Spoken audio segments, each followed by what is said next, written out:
మోషే గారంట కొండ మీదకు వెళ్ళి కొండ మీద 40 రోజులు ఉపవాసం చేస్తూ దేవునితో సహవాసం చేస్తూ ఉన్నప్పుడు మోషే గారికంట ఖచ్చితమైన మనోనిదానము ఉన్నదంట. మోషే గారి మనస్సు అంట 40 రోజుల్లో ఒక క్షణం కూడా పక్కకి తొలగలేదంట. మోషే గారి మనస్సు అంట దేవుని మీద కాక ఒక్క క్షణం పక్కకి మళ్ళీ ఉంటే మోషే అంట దూదిలాగా భస్మమైపోయేవాడంట. దూది కాలటానికి ఎంతసేపు పట్టుద్ది? చూసినంతసేపు పట్టదు దూది కాలటానికి.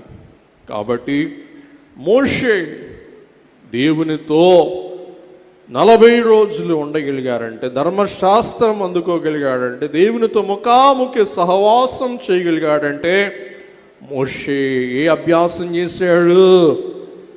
మనోనిదానము.